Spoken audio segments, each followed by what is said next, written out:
doing it this time. We're really not going to do it this time. I have no idea what you're talking about, man. Doing a movie set in Mexico, and we're not going to have your racist bullshit compromising this video. What do you mean my racist bull? You're the one who says the racist shit. Yeah, in season 1, you do it every fucking year. Like when? Okay, fine, but seriously, I had no race-oriented humor this time. Absolutely none. I am bone dry. I was gonna do humor based off of the talking dogs.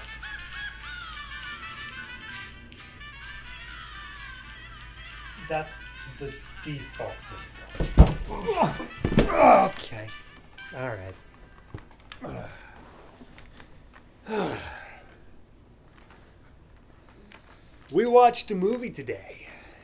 Beverly Hills Chihuahua. Beverly Hills Chihuahua, starring the voice acting talents of Drew Barrymore and George Lopez, and the on-screen performance of Jamie Lee Curtis and other people.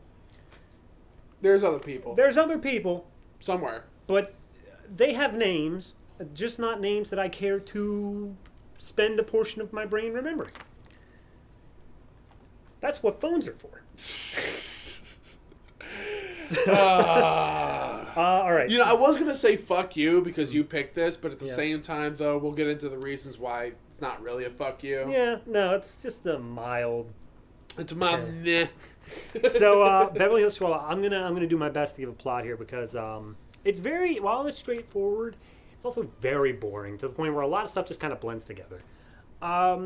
You have a prissy Chihuahua belonging to a fashion design rich person. I'm getting Sharpay imaging in my mind. Like if Sharpay was a dog. It's like Sharpay, like the person that we're talking about is like Sharpay's grandma, pretty much. Yeah. So it's she is played by Jamie Lee Curtis. The dog is named Chloe, and Chloe's voiced by Drew Barrymore. And she's this prissy Chihuahua living in Beverly Hills, a Beverly Hills Chihuahua. Don't worry, the movie won't let you forget that either. So I'm just gonna die over here for a little while. Jamie Lee Curtis's character goes on a trip, and Piper Parabo's character, she's been in some stuff, Rachel, she is a niece of Jamie Lee Curtis's character, and she decides to dog sit Rachel. She decides to dog sit Chloe, but they take a trip down to Mexico, specifically, I believe Tijuana or Mexico City. No, they go into Mexico, but then later on they get put in a train to Tijuana. Right. So it's just somewhere in Mexico, but it's like a tourist friendly place in Mexico. Well, like they had this one shot. I don't know if you saw it, but like just the one shot. It just pans over. It's just a shot of the desert, and then just says Mexico. Yeah. I'm like, you do realize there's way more to Mexico than just the desert, right? Excuse me, if it wasn't in a Wile E. Coyote cartoon, it's not Mexico. What are you talking about? So they go to Mexico, and like Chloe is not giving proper attention to this prissy needy dog. Sorry, not Chloe. Rachel is not giving proper attention to this needy dog. Chloe's the dog. Yeah, and the dog. I should start saying Chloe. Chloe, because there's going to be a lot of dogs. There's a lot of animals. There's a lot of dogs. So Chloe and a rat and an iguana. God damn it, you're right. Sneaks out and tries to shame Rachel into watching her, but then she's caught by this asshole. I don't know, but criminal. It's like Vasquez. And as it turns out, there is a dogfighting rink down, and apparently that was like a thing that was mentioned as soon as she realized Chloe was gone. As soon as Rachel realized Chloe was gone, it's like, oh yes, dogfighters been around. They capture dogs and already using these terrible things. Which doesn't make sense that why they would pick up a Chihuahua to fight against a fucking Rottweiler. We thought maybe it was a bait dog thing, but they flat out show that no, she's a contender. I could have been a contender. Put me in the ring again, Shorty. So they get out to the cages, and she's trying to explain who she is, and she's like, "Oh, I'm an heiress. I'm a dog with a massive fortune in my name." And there's this one German Shepherd named Delgado, who's like the old wizened dog, and he's been around the block a few times, and he's trying to he sees that she's going out into this cage fight, and he's like, "Ah, shit, I can't let her go out there," and he frees himself and somehow all of the other dogs. Delgado is voiced by Andy Garcia, by the way. I forgot that he was in this movie. He probably is the best thing about this movie. Yeah, fair enough. So they all escape, and she's like, "Hey, you got to help me get back to my family." And it's like, I'm old and grizzled, and I don't have time for this, but I'll do it anyway because I something. Also, El Diablo is Edward James Olmos. Oh, okay. Yeah, El Diablo is the name of the dog that she was supposed to fight against, and when she escapes with Delgado, he's like, "I will find you, and you will be destroyed," or whatever. So now you've got this basic plot of Chloe and Delgado Gotta get home. trying to get back to Beverly Hills, or at least someplace where they can recognize her by this collar that she wears. Yeah. You got the owner girl, Rachel, and the gardener / landscapist named Sam, who has another Chihuahua named Pappy, voiced by George Lopez, who is in love with Chloe, and they're both all looking for Chloe. Then you also have the dog fighting guy. You said Vasquez? Was that a name? I'm looking it up now. He's after Chloe because you can ransom off the dog because Vasquez. He's going to ransom off the dog because obviously he's worth a lot because it has a literal diamond collar. So yeah, that's the whole series of events. In between, you find out a few things about Delgado. He's a police dog who, after some PTSD, pretty much lost his ability to follow a scent.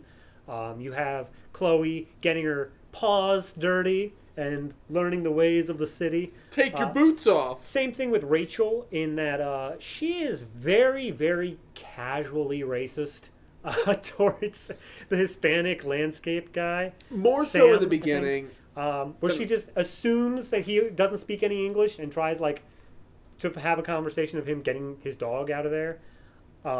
Like a really almost pretty borderline offensive El Ghetto, Spanglish. You're El Doggo, out of hero, that sort of stuff. Which is, I'm just going to own up to it. That was a joke I also did. Yeah. Well, I was about to say, I had a flashback. I'm like, ugh. Yeah, that was a Colombian Connection joke. Yeah. I just don't know. Man, that's the only thing from that movie we remember. Yeah, our jokes about it. So, end of the movie. Well, I don't know. Beginning of Act 3, actually. So there's this rat who steals the collar because it's shiny or whatever. Well, he doesn't steal it. He cons her out of it. Cons her out of it. And then, so that's her only link that she was the dog. But then they end up getting it back later on. There's also an iguana, completely inconsequential. Fuck them. Though I do like them. Then there is this whole thing where they're out in the desert. They're attacked by 3 mountain lions. The dog is holding them off. The Delgado is holding them off as best they can. When all seems hopeless, a massive herd. You can't call it a pack. Kicking up a dust cloud. Enough that things are rumbling. Of Chihuahuas are coming up. And they bark and scare away the mountain lions. And it's revealed that there is this entire culture in Chihuahua, the birthplace of Chihuahuas, where they're like, oh, we are not just pet dogs, lap dogs, and these tiny things. We are more than that. We say no mas to that. No mas, no mas, no mas. And they're saying that the reason that they're shaky little dogs is they have so much power being contained inside. It's stupid. It's fucking stupid. But the movie ends with the Beverly Hills Chihuahua being found, and they apprehend Vasquez after a little confrontation. Pappy, the whole time he's professing his love, he's saying oh, I love Chloe so much, but in the beginning Chloe didn't care for him. At the end, Chloe does care for him because persistence is key. Nice guys, keep it up. And everybody... Also, apparently Chihuahua is a state in Mexico. Yeah, I didn't know that. I know it was based off a place. But it's obviously not... It was a run... The Aztec, ruins that were there, or Mayan, for that matter. It was literally the set of Indiana Jones 4 that they were just running around. Yeah. This was before Indiana Jones 4. Okay, so it was reused. So Indiana Jones 4 used the sets for Beverly Hills Chihuahua. We're not making that asterisk on let that sink in and whatnot, or at least they were using sets that were almost identical to it, which is almost as bad. So yeah, it ends with everybody getting everything they wanted. Chloe and them are together. Aunt Viv didn't know any of the better. Jamie Lee Curtis. Sorry, I don't think I ever gave her name. She didn't know that her dog was missing that whole time. Rachel and Sam get together. Pappy and Chloe get together. Delgado's back on the police force. And everybody's happy. Diablo. Everybody's happy with everything, except the villains who are not. And me. Yeah. And me too. I'm pretty sad. I'm not sad, but I'm not sad. I'm disappointed in the fact that it wasn't as bad as I thought it would be. Because I remember when this movie first came out in 2008, and when this movie came out, if you were not like a little tween who basically would just gargle anything that Disney throws at you. This was even below tween. This was kids. It was kids. I mean, I can see the tween aspect of it just because, like, as I was saying during that time, like 2008 or so, that was like the pinnacle of like the reality TV era, where everybody was obsessed about the lives of the rich and famous, even though these people were vapid as shit. Yeah. But it didn't matter. It's like, it's like, that was during the age where Paris Hilton was like just known for just doing nothing. She exists. Oh my God. Now, of course, she was in this movie that just came out recently called, I think, An American Meme or something like that, where it's all about the lives of people who are like professional personalities, and it's dark as shit. That sounds like. Yeah, it's like really depressing, but it's really interesting, so I definitely highly recommend going and see that. Okay. But at the same time, when this movie came out, you could see, one, they have a huge cast of big names on this. It's got the Disney money behind it, so even though there were scenes that like, oh my God, that is CGI, in 2008, it would have been relatively impressive. Yeah. It's nothing Oscar worthy or anything at no point was I sitting there thinking like, oh man, that didn't blend in. Like, okay, looks wise, you can tell if something's CGI or not most of the time. Yeah. But there was never a point where it's like, like, hey, throw the ball. And then the ball just magically is in his hand. Yeah. It's like, no, they blended it into the real world, like, to make it work. It wasn't a movie entirely made out of CG. No. And honestly, I think that worked better because there were some moments where they got the dogs to be able to do something really interesting, and like the whole thing with a lot of times because she's so small, Chloe couldn't keep up, so Delgado would carry her by the ruff of her neck in his mouth. Of course, whenever that's happening on screen, it's not real. No, of course not, and it's very obvious that it's not real because he'll like flip her around and shit to do that stuff, and it's like, yeah, okay, it's clearly CGI, but they use it sparingly enough that it's like, okay, that's not, it's not like, okay, the whole thing with the rat and the iguana. There's never once a real rat or a real iguana. It is from moment one to the end of when they're actually featured in the movie, it's very obvious that they're not really there, and I get it. Yeah. Like I do, and it's a lot easier than trying to work with a real rat and a real iguana because they're definitely not going to do what you want them to do. No. Especially an iguana. Yeah. To have an iguana move on command like they did in the movie, impossible. Good luck. But when this movie came out, the response of it was so like volatile. Yeah. Like the people were going around saying this is one of the worst movies ever made. It was on tons of like, worst movie of the year lists, and like actually I remember years after the fact people were still going back to this movie saying of how bad it was. So when you said that you're like, oh, doing Beverly Hills Chihuahua, I'm like, fuck. Yep. But then when we watched it, I'm like, this actually is not that bad. It's pretty generic in a lot of points. There are definitely movies that did this shtick better. From Coming Home, even though I really don't like mentioning it anymore, but at the same time though, Milo and Otis was that way too. I don't like talking about it because of all the fucking animals that died during the making of that movie. I guess that's one thing that we should definitely point out with this movie. The last right before the credits. Yeah. Like ignoring all the race things, which we may or may not get to. The Disney had a thing being like, hey, look, if you're gonna adopt, like, be sure to do your research and stuff like that, and like don't, just adopt. Like, it was just basically saying like, hey, be responsible pet owners. Yeah. And like this whole movie was spent just doting on these dogs. Just 100%. I mean, it's a dog lover's movie. Exactly. If you love dogs, you're gonna like this movie. At least on some degree. Like, there was parts of me where I'm obviously going like, this is stupid, but at the same time though, it was kind of an enjoyable kind of stupid. Like, I wasn't rolling my eyes at everything that was going to come, even though it was obvious from the first moment where the movie was going to go. Yeah. I was fine with it. I just kind of rode with it, and it didn't really bother me all that much. I mean, for me, it's the only thing I could really say that I rolled my eyes at consistently was George Lopez as Pappy. Just like, I get what the character was. It was, this spunky little puppy that's like, oh, doing anything for love, and they're trying to, spin into like sort of a romance angle for the dogs, and I get that. But dear they God, fuck at the end too.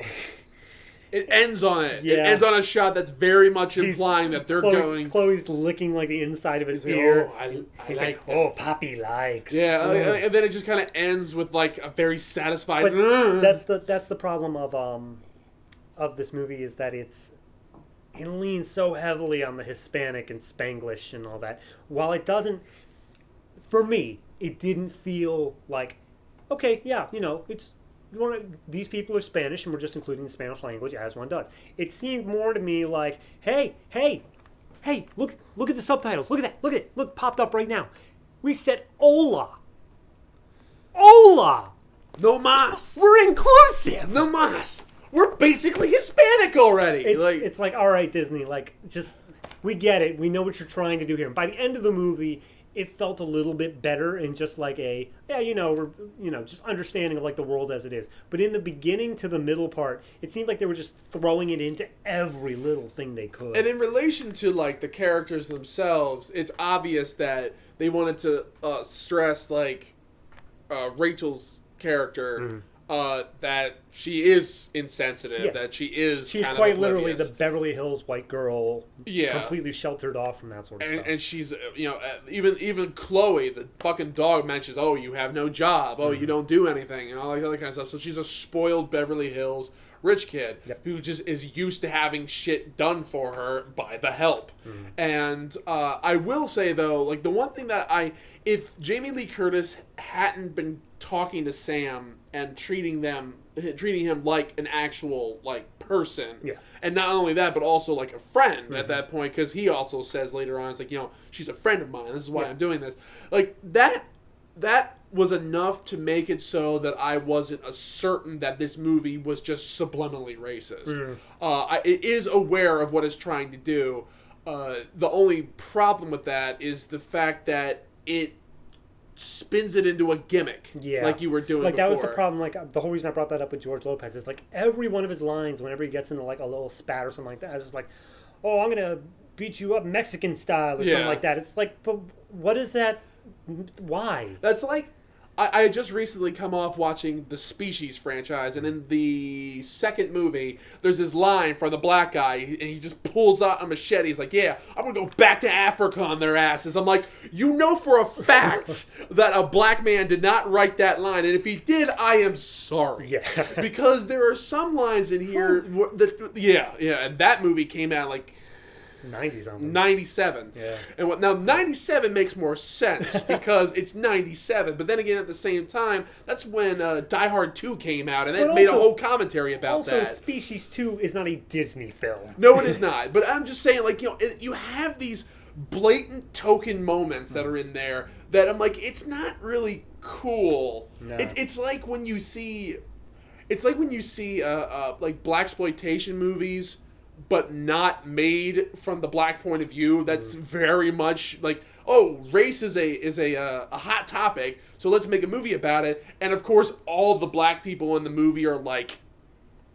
it's like borderline The Birth of a Nation type shit. It's the same sort of thing you run into whenever there's like, a male author writing female characters. Sometimes they hit it right, but sometimes it's like, okay, you're definitely... And that isn't to say that, white people can't write people of other characters, and it's the same thing the other way around. Yeah. I mean, honestly, it's not hard to write a white character. We are the blandest possible characters by that you can write. By definition, just write a vanilla character. Yeah, seriously, as milquetoast as possible, and you got it. And you can. That's why, I mean, white people are like the easiest things for any type of role. We're like chameleons, but we can't blend. You see them in every single role. Whether or not they actually work is entirely up to you. But getting back to this movie is just the constant references and Spanglish and all that kind of stuff that is mixed in. some parts it makes sense. Yeah. Like when Chloe is like first turned up in like the dog fighting rings and stuff like that, and all of the dogs are speaking like that, that makes sense because they're from around there. Yeah, exactly. Like I could fully believe that the dogs that are living in Mexico for such an extended period of time, that makes total sense. Yeah. My biggest problems come in like whenever say Delgado. Yeah. Like whenever Delgado says something, like it sprinkles it. It like just shifts between the things. It's not used as a punchline. It's just the way he's talking. Sometimes he'll end the line on a English word. Sometimes he'll have an entire Spanish sentence. Sometimes he'll have an entire English sentence. Like it just varies. And it helps the fact that you have Andy Garcia doing the lines because he's just cool. But whenever it comes down to like George Lopez's lines, it's almost always used as like the punchline, where it's like. Well, I think it's just because this was like right after the George Lopez show got canceled or ended. I can't remember how it ended out. But so George was still kind of riding a high at that time, but at the same time he was the comedy. Mm-hmm. He was the Hispanic comic that everyone knew about at that time. I'm so pretty of sure course, at that point Carlos Mencia was gone. I think, or at least he was like he was on his way down there. But there are a handful of great Hispanic and Mexican comics, but at the same time, though, George was the big one at that time, so of course they're going to get him to be in this movie. The family-friendly one. Yeah, and I hope he got a lot of money for it. Well, he kept on showing up. There are 2 sequels. I hope he got a lot of money for it. He's been he's the only person who returns for all 3 of them. And I hope he got a lot of money for it, because I hope it was worth the pain. But I'm just thinking to myself, I would really actually be curious to hear what George Lopez actually thought of the script when he was reading it. It's not like, did you find this racist? I'm like, what did you really think about this? Like, I don't think that Hispanic people wrote this script at all. No. Well, I mean, it says I could be completely wrong, but the head writer, the one who's credited with screenplay and story, is Jeffrey Bushell, which... I mean, it looks like there is somebody who... Yeah, but that's literally like her only writing credit. So, I don't know. So she was brought in just directing Mexican sequences, probably. I don't know. Point being is that this movie it's like... I wouldn't say that it's explicitly racist. No. I think that it's very tone deaf. Yeah, I'd say it stumbles over... Yeah, and honestly, like... We do live in a different time. We live in a more woke time. It's been over 10 years since this came out. So a lot of shit has changed, especially in the way that American movies are approached nowadays. Mm-hmm. I don't think it's because of evolution of PC culture. I just think it's the fact of the matter is that we realize that this is not good writing. And you could have chopped, like, so much of that out of the story entirely. Like that whole rat iguana thing? Yeah. Completely inconsequential. Let's go find a piñata. Oh, man, I don't want to go near piñata. Near piñatas, there's always sticks. They stole the collar, and that then caused Delgado and Chloe to split up for all of, like, 10 seconds before Delgado decided he should come with. Then the collar was used to send Diablo on the trail with them, which he was already following. Yeah. This just, like, renewed his path. And then it's used to get the owners back to the path that they were already following. Yeah. So the whole taking the collar thing resulted in no additional information, just padding the runtime. Yeah, and then Delgado got the collar back when they were tracking the end, and used that as a thing to say like, "Hey, Chloe's this way." But then, like, I mean, you could easily just signify that with bark, bark, bark. What is it, lassie? Little Chloe's down, stuck in the well. Let's go. No, Chloe's actually stuck in the Mayan temple. In the Mayan temple. Oh, and she's falling down because she barks. I forgot that. Okay, so there's this whole thing in the Chihuahua like city scene where they're like, oh, you can find your bark. You will find your bark. You will find your bark. Okay, well, you'll find it later. Don't ever do that again. And then Yelp. In her moment of terror when Diablo is fighting whoever or whatever, she's sitting there, it's like, oh, boom. No mas. Boom! And, like, the temple shakes and bricks start falling. She barks again. It shakes some more. It's like a lion roar. Like, thunder's going off. And it's like... Thunder? It's like... And it's not brought up. It's not brought up that, like, Chloe has these mystic powers from beyond the fucking death's veil. I honestly say that my suspension of disbelief with this movie maintained until that point. Yeah. Like, even though the giant herd of chihuahuas kind of pushed me, but at the same time, At that point, I was like, I mean, it was nuts, but at the same time, though, I'm like, you know what? Fuck it. Like, I'm willing to believe this enough, but none of those chihuahuas actually had, like, the roar of a lion or anything like that. Like, well, you'll find your roar. I'm like, well, if she can find her roar, and her roar is like that when she's a chihuahua. Yeah. And I love how she was like tiny but mighty. I'm like, you did nothing. Delgado did all of the work. Poppy did all of the work. But you were the damsel in distress. She stepped out of her comfort zone, Matthew. I step out of my comfort zone every time I leave the goddamn front door to go to work in the morning, okay? So, like, leaving your comfort zone doesn't mean anything, necessarily. All right, so wrapping into final thoughts. Yeah. So, for me, this movie, like, looking at it from a kid's perspective, because obviously that's what it's supposed to be marketed to. Absolutely. Like, kids not going to pick up on the whole race thing. It's completely fine in that regard. And I like the animal message at the end of just like, hey, like, be responsible with your pets and shit like that. Don't be a fucking dick. And I'm like, I am totally okay with. See the asshole in the movie? Don't be that asshole in the movie. Who would be against that message? Except for the asshole in that movie. Yeah, seriously. But no, it's overall the biggest stumbling block for this is... It's like the people who say that you can beat your kids. Nah, yeah, don't do that. But no, the biggest stumbling block for this is how it shows the difference of race in the beginning and middle parts. By the time it gets to the final act, it gets a handle on it, but it's just kind of awkward for like a lot of it, and they keep on dropping. Like, the one thing is like, oh, say goodbye to your corazon, and it's like, what does that mean? It's, oh, your heart. It's supposed to represent like your love or whatever. But they keep on saying corazon. It's like, guys, just because you put it in Spanish doesn't make it some deep word. It's just the Spanish word for heart. That's like saying, oh, I will see you en la noche. It's like, oh, what's that mystic sounding time? That means tonight.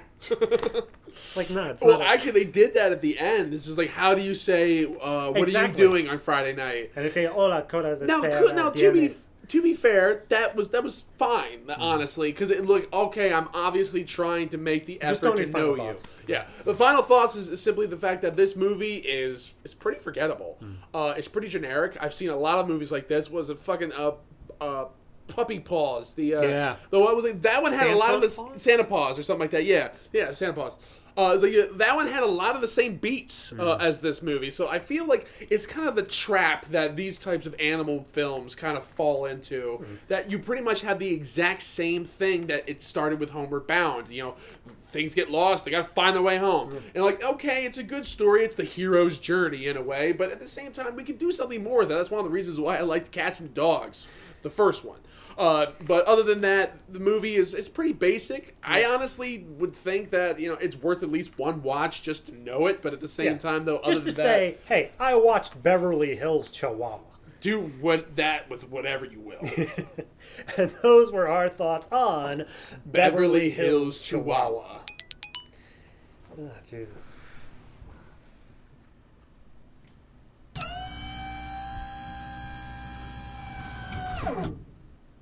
David! What? I have been sitting here the whole time. What could I have done? You did a lot, David. You did a fucking lot! You've been shut down due to insensitive content?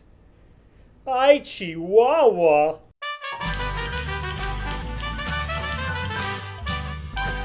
I bet you're wondering how those two turned out. Well, David's the head of a Fortune 500 company. And Matt is fucking dead.